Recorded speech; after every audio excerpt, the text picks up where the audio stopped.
A lone gray wolf, frozen and injured, stumbles out of the blizzard, its golden eyes filled with desperation. No one had ever seen a wild predator act this way before, but what happens next will shock you to the core. When a man reaches out to help, the wolf makes a choice that defies nature itself. This is a story of survival, trust, and an unbreakable bond that changes everything. Stay until the end. You won't believe what happens next. The howling wind cut through the frozen forest like a knife. Snow swirled in violent spirals, turning the world into an endless white abyss. The storm had arrived early this year, unexpected and merciless. The air was thick with ice, making it difficult to breathe, and the temperature had plunged far below freezing. Ethan Carter, a seasoned wilderness photographer, had been stranded in his remote cabin for 3 days now. It wasn't unusual. He had spent the last 5 winters here, documenting the raw beauty of nature. But this time, something felt different. The storm was too fierce. The silence between gusts of wind was too deep. And then there was the sound. A faint, dragging noise. Something was moving outside. Ethan put down his cup of black coffee, his fingers instinctively reaching for the rifle resting near the door. Wolves weren't uncommon in this region, but they never came this close to human habitation, especially not during a snowstorm like this. He moved cautiously to the frosted window and peered out into the blizzard. At first, he saw nothing but shifting shadows in the snow, but then his breath hitched. There, just beyond the tree line, was a wolf. A massive gray wolf, its thick fur matted with ice and blood, staggered forward, each step weaker than the last. One of its front legs was badly injured, perhaps a deep gash, maybe a hunter's trap. But it wasn't just the wound that stunned Ethan. It was the eyes, golden, piercing, and full of something he never expected to see in a predator. Desperation. The wolf wasn't attacking. It wasn't running. It was pleading. A sudden gust of wind howled, and the wolf collapsed onto the snow, panting heavily. Ethan's instincts screamed at him to stay inside. This was a wild animal, a dangerous predator. Wolves didn't seek help from humans. If this was a trap, some desperate trick of nature, it could cost him his life. But something about the way the wolf lay there, barely breathing, shook him to his core. Without thinking, Ethan grabbed his thickest coat, wrapped a scarf around his face, and pushed open the door. The storm bit into his skin like needles as he stepped outside, his boots sinking into knee-deep snow. The wolf barely reacted. It only lifted its head slightly, eyes locking onto Ethan's with a silent message. Help me, or let me die. For the first time in his life, Ethan found himself hesitating between fear and something deeper. Was he about to risk everything for a dying predator? The wind screamed around him, drowning out all reason. And then the wolf did something no wild animal should ever do. It whimpered, like a lost pup, like something fragile, like something that had given up. Ethan's breath hitched. His heart pounded against his ribs as he took another slow step forward. Could he really save a creature designed by nature to survive without human help? Could he afford not to try? As he reached out a gloved hand, the wolf's golden eyes locked onto his again. And Ethan realized this was only the beginning of something far bigger than himself. Ethan's breath formed white clouds as he crouched down, his heart pounding in his chest. The storm howled around them, but all he could hear was the ragged breathing of the wolf lying in the snow. Up close, the injury was worse than he had imagined. Blood had frozen along its foreleg, caking the fur in a dark, twisted mass. The wolf's ribs pressed against its thick winter coat. It was starving. Probably lost its pack. Probably hadn't eaten in days. And yet, despite its suffering, despite being a predator cornered by pain, it wasn't growling. Ethan hesitated, his gloved fingers just inches away from the beast. Every survival instinct screamed at him to back off. A wolf, especially a wounded one, should have lunged at him by now, snapped its powerful jaws, torn at his arm in defense. But it didn't. It just stared. Then it made a choice that defied nature. Slowly, the massive wolf shifted its weight and lifted its injured paw toward Ethan. His breath hitched. His fingers twitched, hovering over the outstretched limb. Was this real? Was a wild predator, a beast of the untamed wilderness, actually reaching out to him? His hesitation shattered. Instinct took over. Ethan surged forward and in one swift motion slid his arms under the wolf's body. It let out a deep, guttural grunt, its massive frame rigid against his hold. Every muscle in Ethan's body screamed under the weight. This was no dog. This was a beast of the wild. And yet, it didn't resist. Struggling through the knee-deep snow, Ethan trudged back toward the cabin, every step slow and deliberate. The storm lashed at him like an angry spirit, but his grip never faltered. The wolf's body was frigid, but its golden eyes never left his face.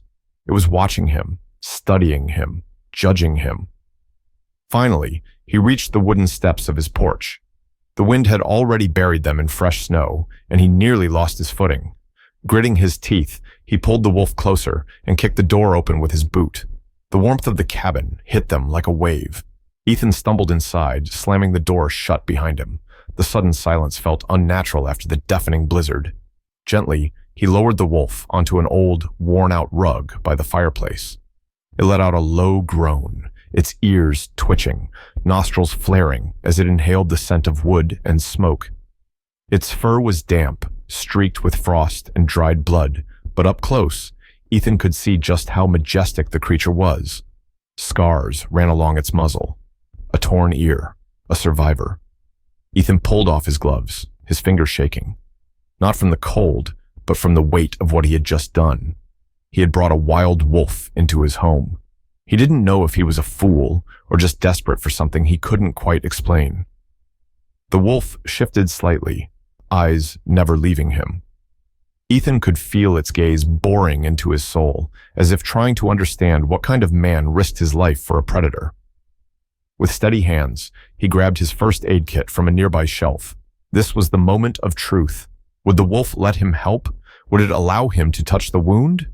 Slowly, Ethan reached out, a bottle of antiseptic in hand. And then, the wolf snarled.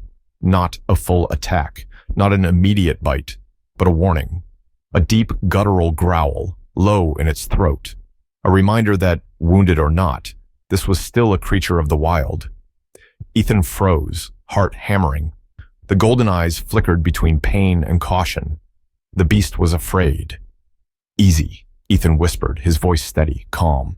"I'm not going to hurt you." The wolf's ears flicked. It understood tone, if nothing else. Ethan slowly reached forward again, this time allowing the beast to smell his hand. The growl softened, but the tension in the air remained thick.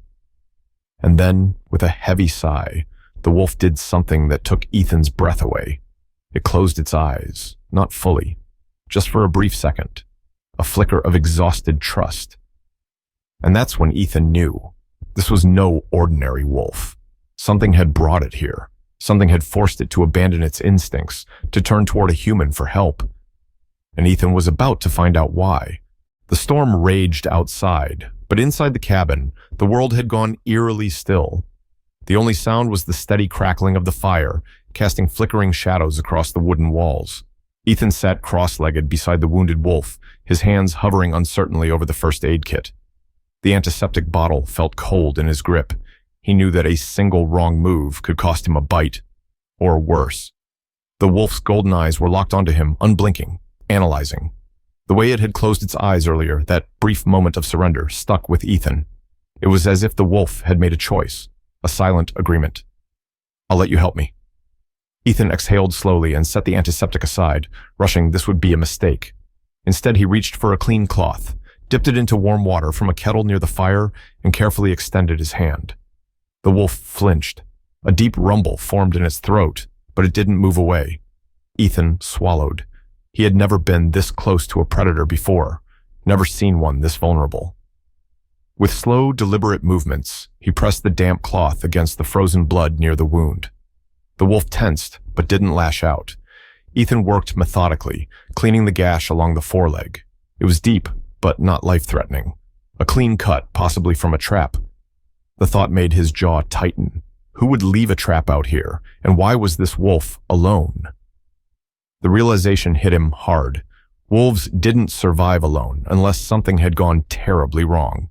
As he finished cleaning the wound, Ethan carefully lifted a bandage. "All right, big guy," he murmured. "This might sting." He braced for a reaction as he pressed the bandage into place. The wolf let out a sharp exhale, its massive paws flexing against the floorboards, claws scraping against the wood. But it didn't bite. Instead, it did something Ethan never expected. It pressed its head against his arm, just for a second. Just enough for Ethan to feel the weight of its exhaustion, its trust.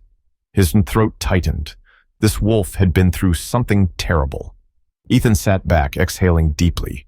"You're one hell of a survivor," he muttered, running a hand through his messy brown hair. The wolf, still watching him, blinked slowly. Then, for the first time, it tried to move. A heavy grunt escaped its throat as it shifted, its injured leg trembling. Ethan instinctively reached out, steadying its massive body as it attempted to stand. "Easy," Ethan murmured. The wolf let out a deep, pained growl, but it didn't fight him. Instead, it lowered its weight onto 3 legs, favoring the wounded one. Its ears flicked back, frustration flashing in its eyes. It hated this, the weakness, the dependence. Ethan recognized that look. He had seen it before, in himself. He had come to this isolated wilderness to escape his own wounds, ones that couldn't be stitched up and bandaged, ones that ran deeper than flesh. The wolf took a shaky step forward, then another. It nearly collapsed, but Ethan caught its weight. Their eyes met. And in that moment, a silent pact was made.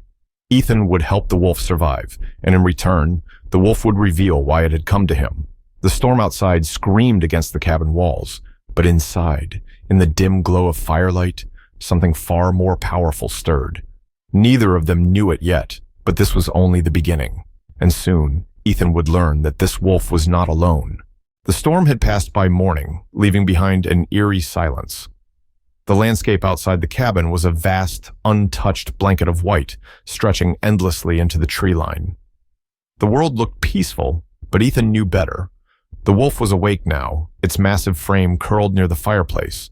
Its wound was wrapped, its breathing steady, but its golden eyes never stopped scanning the room, alert, listening. Something was wrong. Ethan could feel it too, a tension in the air, a weight in his gut that refused to go away. He set his coffee mug on the wooden table and stepped toward the window, brushing aside the frost-covered glass. And that's when he saw them. Tracks. Wolf tracks, leading straight toward the cabin. Ethan's stomach tightened. The wolf had not been alone. He turned back to the beast near the fire. "You had a pack," he murmured. "Didn't you?"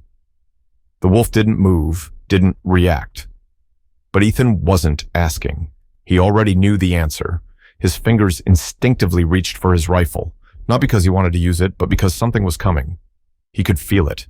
He pulled on his thick coat, grabbed his gloves, and stepped onto the porch, his boots sinking into the fresh snow. The morning air was sharp, freezing his breath in midair. The tracks were clear and fresh. Ethan knelt down, brushing his fingers along the indentations in the snow. At least 3 wolves, maybe 4, big ones. But there was something off. The way the tracks circled, hesitated. The way they stopped just a few feet from his cabin before turning back toward the forest. They had been watching, searching. A chill that had nothing to do with the cold crawled up Ethan's spine. He turned his gaze toward the distant tree line. The storm had wiped out most visibility last night, but now that the air was clear, he could see everything. And then he saw it, a shadow, moving between the trees, watching. Ethan's grip on his rifle tightened, his pulse pounded in his ears. He wasn't alone out here. The figure shifted, stepping into the open. A wolf, not just any wolf, a black one. Its fur was dark as ink, standing in stark contrast against the white snow. Its eyes, cold and unreadable, locked onto Ethan's. It stood motionless, just beyond the reach of the cabin, like a ghost in the trees. Ethan knew predators. He had spent years photographing them, studying them. But this wolf, this was different. It wasn't just looking at him. It was looking past him. Ethan swallowed hard, realization dawning on him. It wasn't him the black wolf was watching. It was the injured one inside. He turned back toward the cabin, the weight of understanding hitting him like a hammer. They hadn't abandoned their packmate. They had been following, searching, waiting. And now they had found him. Ethan took a slow, steady breath. What happens next would change everything. And he had no idea if he was ready for it. Ethan's breath was slow and controlled, but his heart pounded against his ribs. The black wolf didn't move. It stood at the edge of the forest, its golden eyes locked onto the cabin, onto the injured wolf inside. Something about the way it stared sent a chill through Ethan's bones. This wasn't curiosity, it was intent. The injured wolf let out a low, guttural sound from inside the cabin. Ethan turned his head just enough to see it stir, its ears twitching, nostrils flaring, as if it could already sense what waited outside. Was this a rescue or a threat? Ethan tightened his grip on his rifle, his fingers cold against the steel. He didn't want to use it. He never had to before. But he had learned long ago that nature had its own rules. The black wolf took a step forward, slow, controlled, deliberate. Ethan held his ground. Easy, he muttered under his breath. But then, another shadow moved, then another. The trees whispered with movement as two more wolves emerged from the frost-covered pines. One was smaller, leaner, its silver coat blending almost seamlessly with the snow. The other was huge, larger than any wolf Ethan had ever seen, its fur streaked with age, its presence undeniable. A leader, a pack, and they were here for one reason. The injured wolf inside let out a deep whimper, shifting on its paws. It recognized them. Ethan exhaled slowly. This was their pack. The realization was a double-edged blade. It meant they hadn't abandoned their packmate. It meant wolves, creatures so often misunderstood as ruthless predators, had risked their lives in the storm to find one of their own. But it also meant one more thing. They weren't going to leave without him. Ethan felt a weight settle in his chest. He had spent the last 24 hours keeping this wolf alive, feeding it, cleaning its wounds. He had felt something shift between them, a bond neither of them had asked for but had somehow formed. But this wasn't his decision. This was nature's call. Ethan lowered his rifle, took a deep breath, and made his choice. Slowly, cautiously, he turned back to the cabin. His boots crunched in the snow as he approached the door, pushing it open just enough to slip inside. The injured wolf's ears perked up. It tried to stand, legs trembling beneath its weight. It knew. "You hear them, don't you?" Ethan whispered. The wolf's gaze flickered toward the door. It let out a soft, almost reluctant exhale. Ethan hesitated, then knelt beside him. "You don't belong here," he said quietly. "You never did." A long pause. Then for the first time, the wolf moved toward him willingly. Not out of weakness, not out of necessity, but out of understanding. It limped past Ethan, stopping just at the threshold of the cabin. The wind outside whistled through the trees, carrying the scent of its pack. Ethan stepped aside. The wolf turned to him one last time. Their eyes met. A silent farewell. Then, without hesitation, it stepped out into the snow. The black wolf's ears flicked. The others didn't move. They waited. The injured wolf took another step forward, then another. Its packmates closed in, brushing against its fur, supporting it. Ethan exhaled, watching as they turned back toward the trees. Just before they disappeared, the black wolf paused. It looked back at him. One last glance, one last unspoken message. Then, like shadows in the snow, they were gone. Ethan stood in the doorway, his breath visible in the freezing air. He had saved the wolf's life. But in the end, it had never belonged to him. It had always belonged to the wild. And Ethan understood that now. With a quiet nod to the empty forest, he turned back into the cabin, closing the door behind him. But something inside him had changed forever. The silence in the cabin felt heavier now. It wasn't the absence of the storm. It was something else, something deeper. Ethan stood near the fireplace, staring at the empty space where the wolf had lain just hours ago. The warmth of the fire still flickered, but the cabin felt colder.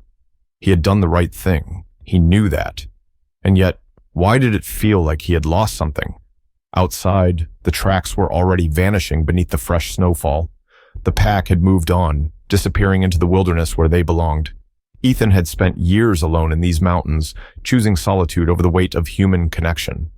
He had told himself he didn't need anyone, that nature was enough, but this was the first time he had felt the emptiness of being alone. His fingers curled into fists at his sides. Don't be stupid, he told himself. It was never yours to keep. Still, the image of those golden eyes, the moment the wolf had looked back one last time, was burned into his memory. It had meant something. Ethan exhaled and turned back to his cabin. There was work to do. The fire needed more wood. His supplies were running low. He had let himself get distracted. An animal's life had taken precedence over his own. With deliberate steps, he pulled on his thick coat, grabbed his hatchet, and stepped outside. The crisp morning air bit at his skin, but the sky was clear. No storm on the horizon this time. He walked toward the tree line, his boots crunching against the snow. He had been here for years, but today the forest felt different. It felt aware, like it was watching him. Ethan shook the thought away. Wolves don't think like that. They survive, they move forward. He had to do the same. By the time he finished chopping wood, the sun had risen higher, casting golden light across the untouched snow.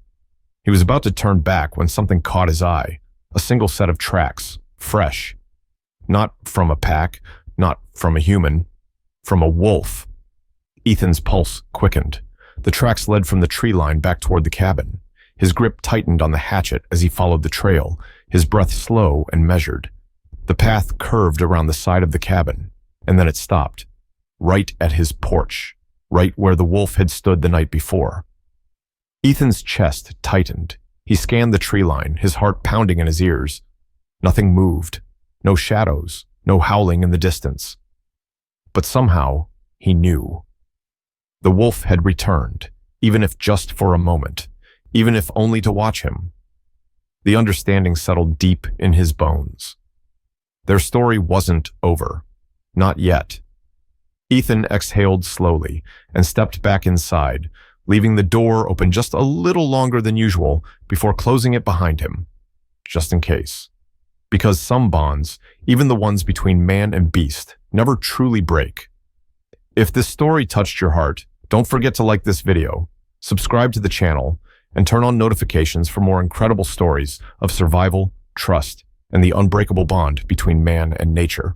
And tell us, what would you have done if you were in Ethan's shoes? Drop your thoughts in the comments below.